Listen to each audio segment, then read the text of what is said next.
Welcome to the California Emerging Technology Fund Quest for Digital Equity Conversations. We are so honored and delighted to have join us today the trailblazing civil rights leader, Dolores Huerta. Dolores really has made a huge difference in the lives of people across our country, and particularly here in California. She has joined us at the invitation of Raquel Sinat, our Vice President for Southern California and a member of the School to Home Executive Management Team. To introduce Dolores is Raquel Sinat. Dolores Huerta has been a community organizer and activist for over 50 years. She is the co-founder of the United Farm Workers of America, one of the most influential labor activists of the 20th and 21st centuries, and a leader of the Chicano civil rights movement. She has been the recipient of many honors, of particular note, the Eleanor Roosevelt Human Rights Award in 1998 and the Presidential Medal of Freedom in 2012. It is an honor not to talk about you, but to talk with you this morning. So thank you for accepting this invitation to join us. And thank you very much for that kind introduction. And I love to see Ms. O'Brien with all of the buttons in the back. Looks like a really great collection of buttons. You've got some of the very early buttons there. That's really awesome. And I want to thank everybody that's out there that's been supporting farm workers. And of course, now we're in the new digital age where we're trying to get the farm workers to catch up, right? We are, and it is a real priority for us, Dolores, that we focus on getting all farm workers digitally empowered and online. Mm-hmm. And that's particularly timely at this time when the country and the state's going to invest more in high-speed internet infrastructure and getting folks to adopt the technology. You have been such an inspiration as a civil rights leader and to champion the rights of farm workers. Mm-hmm. We want to begin by asking you just to share with us, what does it mean to achieve digital equity? Of course, we know with the pandemic that really brought to the forefront not only all of the issues of the suffering and how people have been left behind in so many areas of health, and now, of course, education. And then when we talk about education, we have to talk about, during the pandemic that children had to be at home to do the learning at home. And then, of course, with parents that had no clue about how even to begin to help them with their learning, online learning. But not only that, but we had the situations where not only did people not have the devices that they needed at home, the computers that they needed, but then they don't have the broadband. All of these different, slides and the things that people have not had at their disposal. It just made it an impossible situation, a nightmare of a situation for parents and the students. And I have one of my son-in-laws is a teacher, and actually he's in Los Angeles. So their big problem there was just, how do the parents help the students get on their computers? And then you have, some of these families, you have several children at the same time. And, everything that you can imagine that could go wrong has gone wrong. And because people were not prepared for this moment. And so we have so many levels of corrections that need to be made. And at the same time, I know that provides a lot of opportunities for digital education, for the need for more digital support, you might say, and definitely for more broadband support. Thank you so much for that great insight. CETF has long called digital access a 21st century civil right. Mm-hmm. And we recognize that the digital divide is just another manifestation of the economic divide, the opportunity divide. There's so many interrelated factors and forces you just talked about that constitute a wall of poverty rooted in systemic racism. And so we would really welcome you counseling us on how do we effectively explain to policymakers and regulators what difference does digital access make to farm workers and to agriculture in California?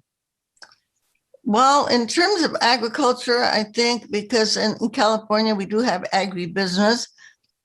So you have these major corporations that really control the agricultural systems in California. So you might say that on the employer level, they're probably ahead of the worker level, but we still have to depend on the workers because they're the ones, of course, that are out every single day, picking the fruits and the vegetables that feed our nation. And to think that they're the ones that have been there, as we have say, on the front lines and being there every single day, not missing work so that they could really continue to provide us food when everybody else had to be locked down, and they couldn't be locked down. They had to be out there working. And of course, the impact on that community was terrible because so many of them died. So many of them got sick with COVID. They weren't given the proper equipment that they needed, to be able to protect themselves. And on that, I really do blame the employers on that because often because we do have agribusiness, the employers are really they're not out there in the Central Valley where the work is. They're in their nice air conditioned offices in San Francisco or Los Angeles, and they're not out there with the workers. But so the workers were impacted, and so another thing too, I even say. Like, for instance, our foundation right now, we have over 70 canvassers that are going door to door, making appointments for people. So as people could have a cell phone, but they didn't have the internet on their phone so that they could actually make the appointments, even for the vaccinations that they needed or for testing that they needed. So everything was so dependent on having internet access.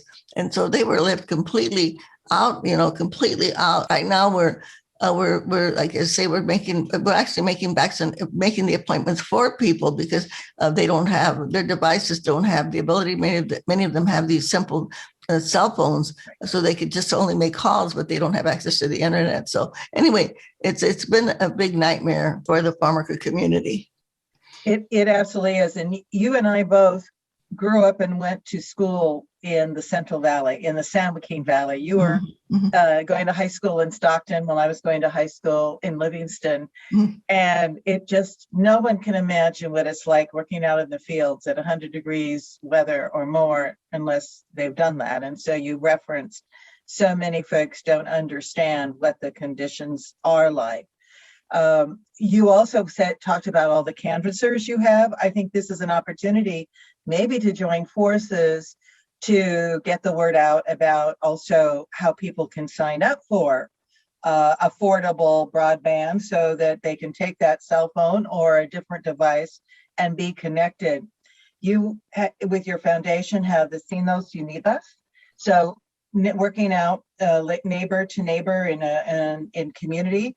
What would you think could be some effective strategies that we can pursue, not only together, but with other partners in the state, and recommend to the policymakers in Sacramento what they need to fund?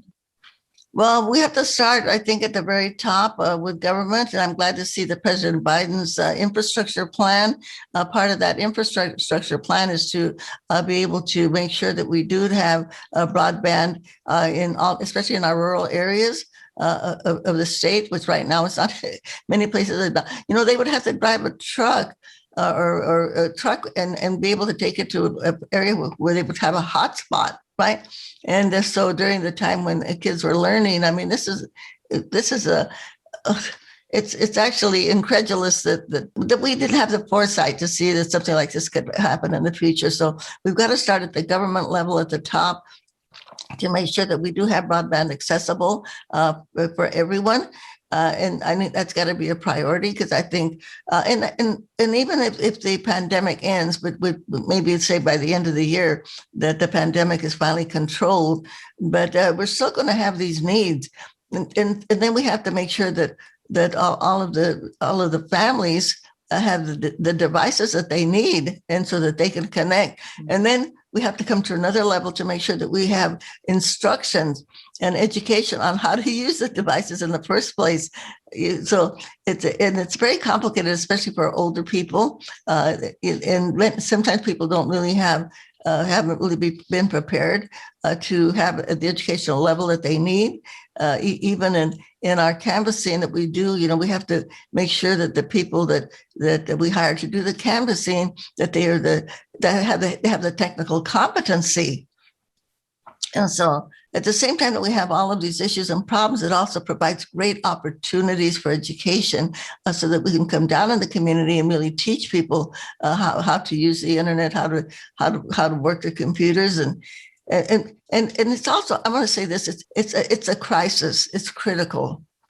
It's critical because we don't know how many children have been lost. I've heard the statistic that 3 million children have been lost that are not showing up for online school. Of course, as we go back into the physical world, and even when these children come back to school, they are going to be so far behind. So we have to think about, okay, are we going to get tutors to bring the children up to speed? I mean, especially kids in the middle school, 3rd and 4th grade. I mean, this is so devastating for them in terms of the impact on their education, for them to be able to catch up to be where they should be. We totally agree. And 3 million is the number of students in California who go to schools in low-income communities. And those schools tend to be low performing. So that's not a number that is outrageous. It is the reality of what we have to do for excellence in education. You talked about that we need the infrastructure. In some places, it's not adequate at all. It's usually not robust enough in rural areas or in high poverty urban areas.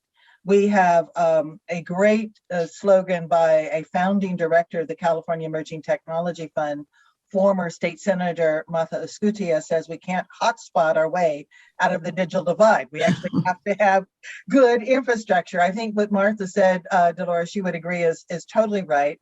And then you talked so eloquently about the education. I want to acknowledge that we have former Superintendent of Public Instruction for California, Tom Torlakson, who is listening and online here with you. And Tom has been a champion around getting every child online. When he was superintendent, he said no child left offline.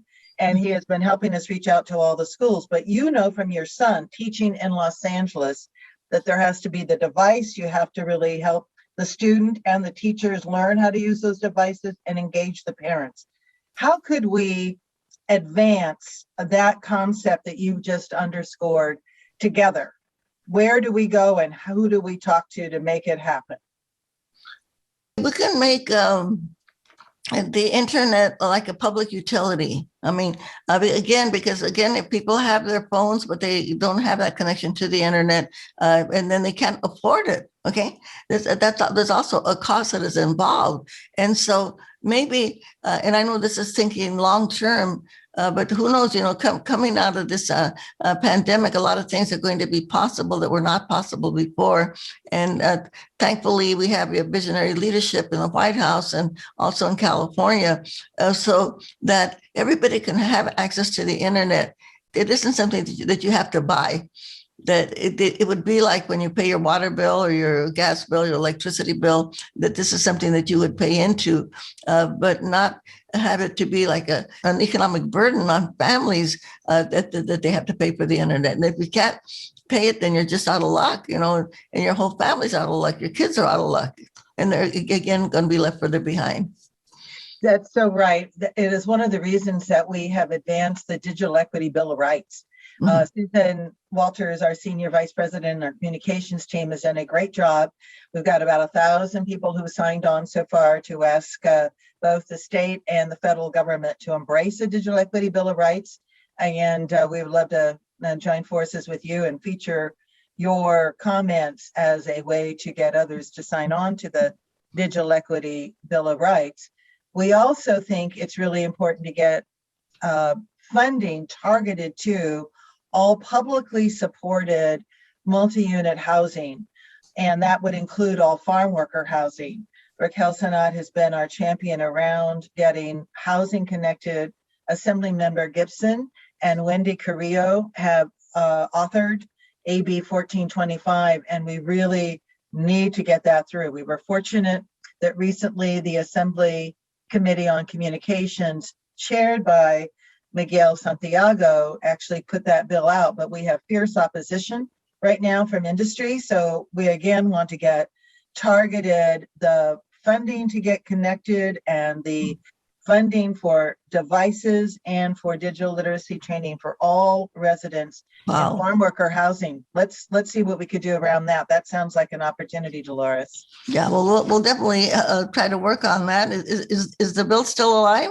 It is still alive. It is AB 1425. It's still alive, and Raquel will follow up because we actually need to probably figure out how to have you as an expert witness the next time it goes to the key committee. Yeah, we have a very robust legislative program here, so we'll definitely add that to our list of bills to work on. So I want to ask, what are the lessons learned from your struggle in civil rights that you would like to share with all of us? What keeps you going? What keeps me going is, I think what keeps you going and all of us that are here, because we're looking to the future. We're looking to the fact that we need to have all of these resources given to our communities in need that don't have them right now. And because we know that if we have a certain part of our community that is left behind, it affects everybody. It affects every one of us. So that's the one thing that we have to keep in mind. So it's just like with the pandemic. I think that's a lesson that we have learned, that we have to take care of each other. If not, we can all, get COVID-19, that we all have to get vaccinated to protect each other. So we have to act as a collective spirit. And that's the one great thing about the internet, is that it does bring everybody together. I think it's the one thing that we have seen. Can you imagine what it would have been like for all of us that have been working on the internet, what it would have been like if we did not have the internet? We know that in many aspects of our society, we have been left behind, like we're talking about the education issues, for instance, that have, because people didn't have access to the internet, that a lot of the young people and students have been left behind. But at the same token, when we think that so much of the country was able to continue to function, we were able to have our meetings, people were able to do projects, our legislators, our Congress, our city council, school boards were able to continue doing their work because they could meet on the internet. So we can say that the internet has been a savior to society. At the same time, we know that it really showed, like many other things, why the people that are being left behind have to be brought in. And this is what we have to address. You're so right. We said not only did the pandemic illuminate the digital divide, it spotlighted a digital cliff with people who were digitally disadvantaged falling off that cliff into deeper poverty, greater isolation, and it accelerated the gap, the wealth gap, the opportunity gap. And that sense of urgency that you just underscored is what we're trying now to bring to action at this moment in time. We also know that technology is just a tool. It's empowering and it's powerful. It makes more of a difference in the lives of low-income households, actually, because it saves time and money. People with the least time and the least money happen to be low income. And so we want to reach every low-income household in California in the next 6 months. Wow. No household should not be contacted. And that's why we're going to need to call upon your leadership to inspire not only those of us who are following your inspiration, but all the policymakers who need to understand why it's so vital and critical today. So thank you. I want to thank you. I'm also going to open up for questions because we have a little bit more time. Everybody's so awestruck that we maybe are a little bashful. Tom, you might want to unmute and just, as the former superintendent, share a couple of comments and a question for Ms. Huerta. Well, this is a fantastic forum, Sunny, and it's so wonderful to hear from Dolores, an inspiration to us over the decades. Your resilience and your leadership are just amazing.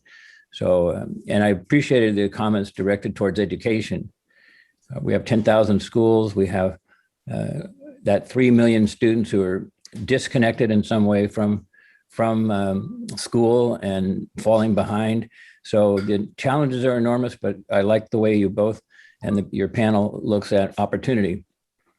This is an opportunity for positive change and paradigm shifts. Mm-hmm. Hi, Dolores. Hi. Hi. So nice to see you. And, I think what you said about opportunities, there are tremendous opportunities that are opening up, I think, for people to get the job opportunities in the tech world also. And we know that for young people, it's a lot easier for them because they're kind of born knowing how to use technology, right. Unlike their parents or their grandparents, who were left behind. I like even myself, if it were not for my staff and my own kids that work with me in our foundation, I can tell you that it's a whole new world, right? It's a whole new world in getting into the technological world to be able to do the business that you have to do. Yes, and in fact, Dolores, I will confess, since we were going to high school about the same age, I used to call myself a techno peasant. I now at least call myself a digital immigrant. And my kids are the digital natives, and it is so true that it makes a difference if you're immersed in whatever is the culture, and that digital culture, was of the generation that came after me. But we also know how older Californians, because we have recently done very extensive surveying, how they want to learn, especially when they know it makes a difference for staying in their home longer, if they can use telehealth, if they're able to visit a doctor without having to travel far or get in a car at all, get in a vehicle at all. And I would think that would be very helpful also for those who work on our farms to produce our food, having access to quality health care as another aspect of trying to get connected. So we would welcome you identifying the farm worker clinics that we might connect almost immediately with telehealth cards. Leticia Alejandres is online, and she is our Director of Telehealth and Human Services, and is right now compiling a proposal that will be submitted to the Federal Communications Commission on Thursday. Sorry for the short order. They opened up the application process on last Thursday. We reached out to clinics serving tribal communities this weekend.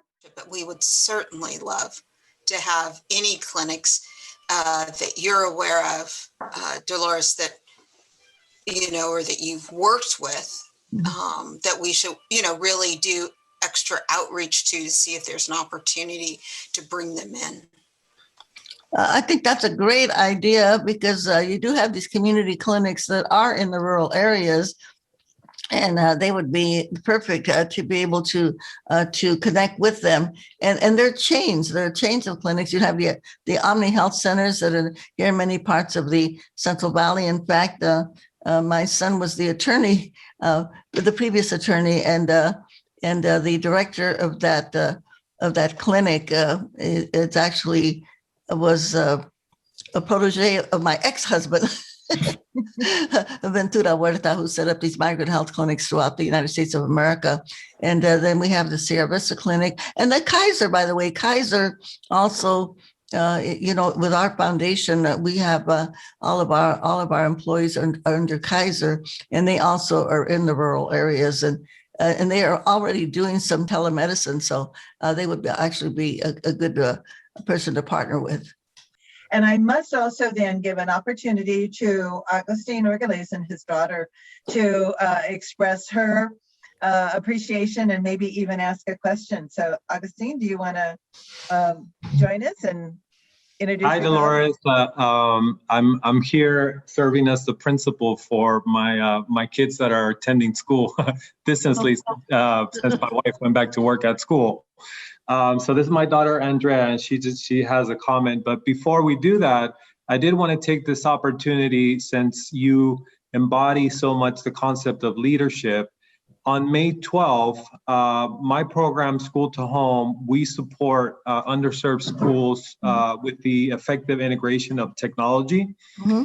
And we are very fortunate to have, speaking of heroes of the pandemic, we have some administrators that are part of the call. I don't know if they're still on, but from the Inland Empire and other areas that are actually joining us to listen to this conversation. And I just want to acknowledge them because they have done such a great job making sure that, you know, the schools adjusted, that they were servicing their students and the districts and everyone alike. But on May 12th, we're having a virtual dinner for administrators and just acknowledging their leadership and, you know, just closing up the school year, talking about all the lessons learned. My colleague Matthew Yamas is also part of this discussion. You know, he's part of the School to Home team. I just wanted to extend an invitation for you to join us, and we'll send out a formal request to the foundation. But I did just want to put it out there now, and so you can talk to them about your experience as a leader, and maybe just continue to encourage them as they wrap up this challenging year and get ready for the next year. So I did want to extend that invitation now. So if you want to go ahead and say yes now, you can. I will have to check my calendar. Okay, make sure I have so please just send me an email and with all of the particulars on it, and then we can get back to you to make sure we can put it on the calendar. Okay. Thank you, Dolores. But I would love to do that. Do you have anything to say? I wanted to say that you're one of my biggest heroes, and thank you for being an inspiration for little girls everywhere. Oh, well, thank you very much. Thank you that's a beautiful message. Thank you. Okay, let me just ask any other questions, because Marianne Ostrom, our communications advisor, said, what advice do you have for young children? And so when did you know, Dolores, as a younger you, that you had to be dedicated to this work, and what caused you to make that commitment? Well, I think like a lot of young Latinos and people of color, kids of color, that we always were faced with these microaggressions in school, you know, and often by the law enforcement people in our community. And so you always had this thirst for justice, but you didn't really know how you could change anything. It was just that's the way it was. And so when I learned about organizing in my 20s, and I thought, hey, wait a minute, you don't have to put up with this. There's actually something that you can do about it, right? And as I started, learning how to organize and then how to change some of the injustices that we had in our community. And so that's kind of been my path ever since then. I do believe, and I guess it's called democracy when you come right down to it, that when people come together and they get involved in the political system, by voting and electing progressive people to office, like Tom Torlakson, who was our superintendent of education for so long, and that, this is the way that we make changes. And the other thing is that the one thing that I learned and that we teach when we organize so that people to stand up for themselves is that it's not going to change unless you do something about it. You can't wait for somebody else to come and change it for you. And so that is my life's lesson, and the lesson that I am living right now. And like, as I said before, I think it's called democracy. I sometimes think that when the founding fathers formed our government in the United States of America, that was the idea that they had. And it seems like such a simple idea, but it's also it takes a lot of commitment and time to make that happen. I was just at the Democratic Convention this weekend participating, and then as people, were trying to get their ideas accepted and ratified by the convention, and it's time consuming because people make amendments and they want to change this word or that word, and then they have to vote.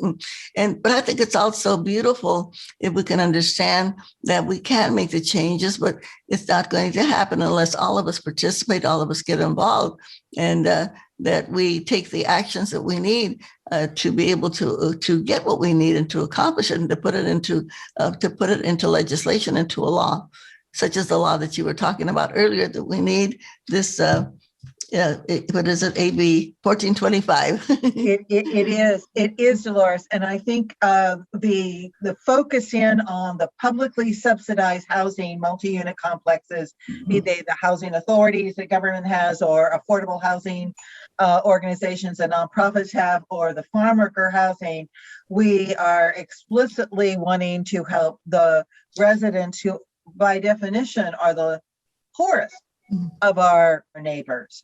And that is why for literally more than a decade, we have been focusing in.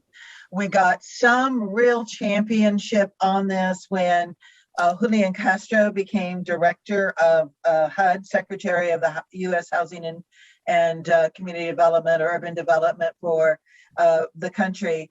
And then it's taken a while to reorganize here in California. We are represented in Sacramento by retired Senator Richard Polanco, and he is going to be thrilled to know we had this conversation and that you'll look at that legislation and see what we can do. I'm reminded by your statement, it is what we call democracy. It is democracy. That sounds like maybe a great banner for a campaign. So we might want to build upon that. And I'm also reminded, I heard that John Legend did a graduation speech, a commencement speech over the weekend, and he said, "We all get better when we all get better." And it is such a sentiment around community and understanding we're all tied to each other. So as you conclude the conversation on digital equity with us, I would love to invite your advice on how we ensure we're effective, that we don't give up, and that we focus on the real goal, which is it's democracy. Well, I think the only way we can really achieve what we want is to invite other people to join us, and we in constant communication with our legislators. And because we know that when somebody gets elected to office, they get a lot of pressure. They get a lot of pressure from different factions. And of course, the faction sometimes that speaks the louder is the one that wins, because they do put a lot of pressure on the legislators. So the thing is that we have to be present, and we have to invite others to join us so that we're not standing there by ourselves, that we have a lot of allies that are demanding the same kind of resources or the changes that we need. So it's just constant organizing and constant communication, because that's the way that we win. Thank you so much, Dolores Huerta, for your lifelong quest for justice and fairness and being a champion of digital equity. We give you a round of applause and our eternal gratitude for your leadership. And thank you all for inviting me, and good luck, and we'll work together. And please communicate with me, and I can also share the numbers of the head of the Omni Foundation and actually this Sierra Health Foundation, not Sierra Health, it's called Sierra Vista. They have a clinics here in the Valley, in Kern County, and I think also Tulare and Fresno. Okay. That'll be terrific. We'll be in touch. So thank you so much, Dolores. We know you've got your own team meeting to go to this morning, and what a treat, what a pleasure. So thank you. No, you're welcome. Thank you very much, and good luck. Good luck. Thank you. Okay, si se puede. Keep on working. Thank you. Bye-bye.